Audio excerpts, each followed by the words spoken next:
Ah yes, Genshin Impacts, or as most people call it, Waifu Simulator 9000. Here I am making a semi-joking, thoughtful analysis video of that Razor scooter you had growing up. In Garfield Crash, you play as the Traveler, an extra-dimensional waifu who needs to rescue their bitch-ass brother who gets eaten by your math homework and is forced to navigate a world of PNG YouTuber rejects. Figure out how to use a weapon system somehow more complex than my last AP test to crush your enemies under a mountain of numbers.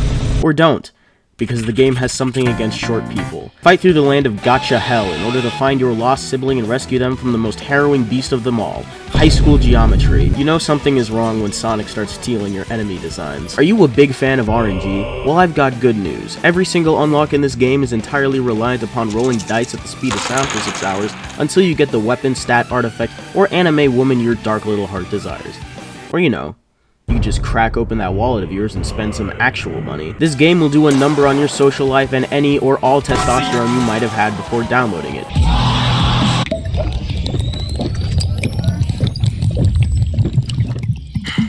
Much like League of Legends, I can wholeheartedly recommend estrogen to anyone who downloads this game. Seriously, I haven't seen such a meteoric rise of femboys since Fate. This video is going to be about my experience playing the game, so please do not take my opinion as fact unless you are prepared to die of sodium poisoning.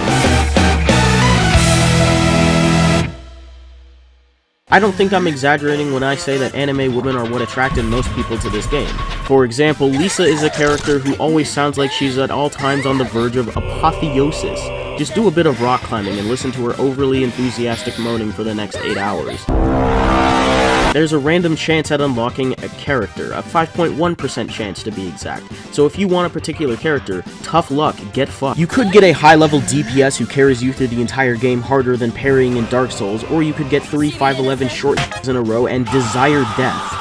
Difficulty fluctuates wildly in this game just because you got caught throwing darts while you were drunk, and don't bother trying to min-max shit because RNGesus will break your fucking neck.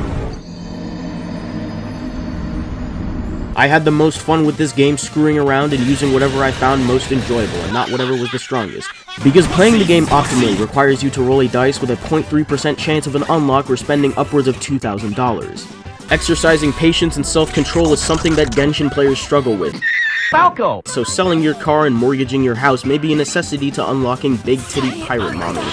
With the most important aspect of the game covered, RNG and anime women, we can now take on the story, the gameplay, you know, most things people associate with video games.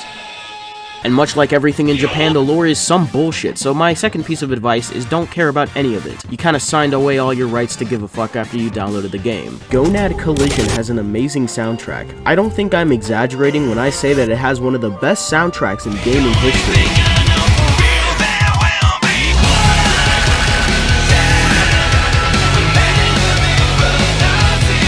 But now it's time to jump into the story. This god seems a bit distrustful, one might say suspicious. After getting our ass kicked, we accomplish the impossible and go outside.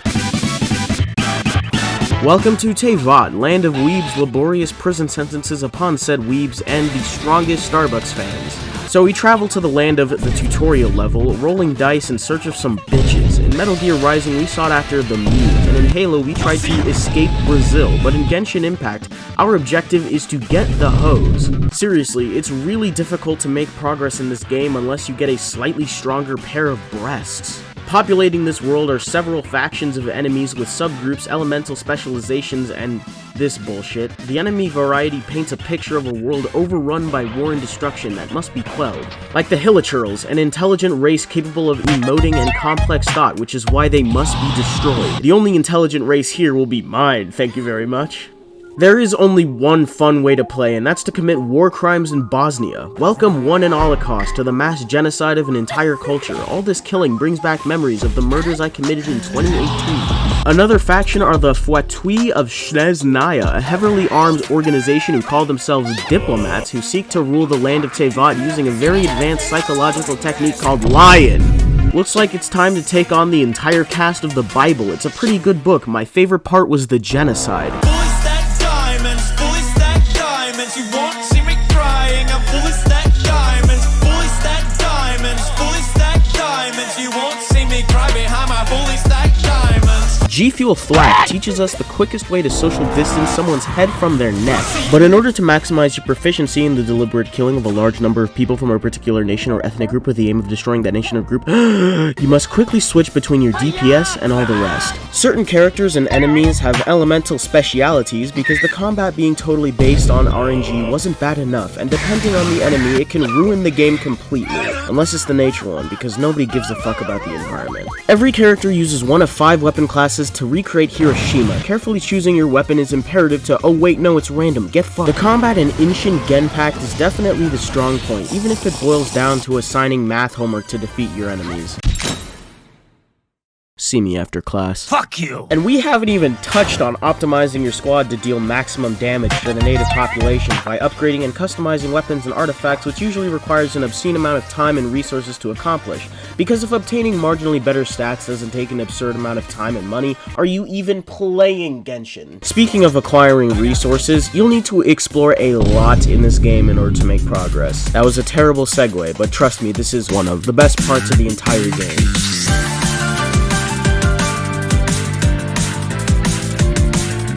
You might have noticed that Granite Slam looks identical to a much better game, right down to the UI. So apparently there's a camp of— oh shit, they're bokoblins. I'm gonna draw many comparisons to this in Breath of the Wild because they're just the exact same game. In both games, collecting items was necessary to upgrade your character and grow stronger. The only difference is, in Breath of the Wild, I felt rewarded when I deliberately went out of my way to go halfway across the map for a mushroom. However, Genshin Impact has its own reward.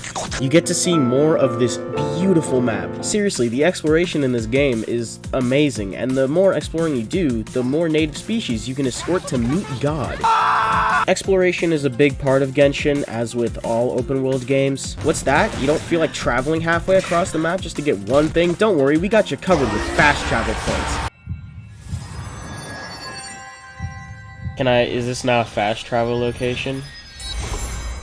Like, that's all I think of when something changes from orange to blue. It's like, is it a fast travel?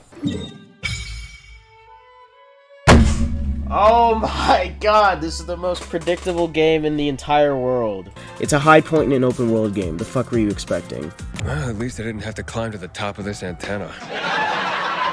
Genshin is a very good-looking game, and that's probably what attracted so many people going in. Nintendo really should have seen this coming after putting this in their game. Now I can't help but think about how Breath of the Wild would be 10 times better with more anime pussy. Genshin Impact is a pretty alright game that combines the joy of indiscriminate mass murder, exploration, and an unchecked gambling addiction.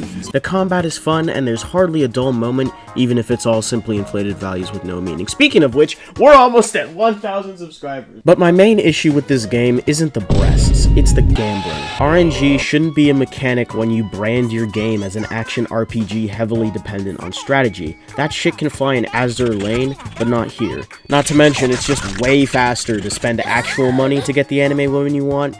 I mean, the game is free, and so is the porn. I might have laughed if I remembered how. Also, don't play with the English voices. I know it sounds tempting because that means you don't have to read subtitles, but everyone sounds like they're in their 40s. For a mage, it couldn't get much worse. My skin is one elemental particle away from a full-blown breakout. Man, I break out when I eat corn chips, bro. And you're complaining about elemental powers. Get the fuck out of here. My last tip for this video. The age of consent is 18 years old. Now that you're armed with everything you need, consider this question. Should you, as a functioning member of society, play Genshin Impact? Only if you have self-control. It's not worth it to spend money on this game. That's why you should give me your money so I can use it responsibly. Now that the video's over, I'm off to remove every PNG of anime women from my hard drive before the FBI breaks my fucking legs.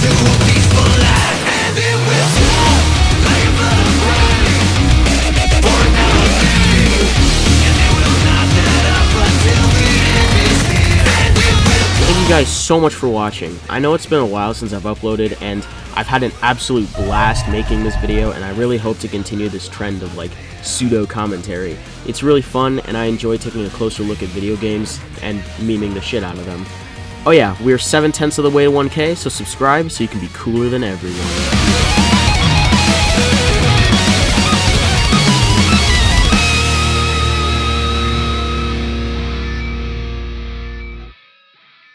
I know I got my shit, okay.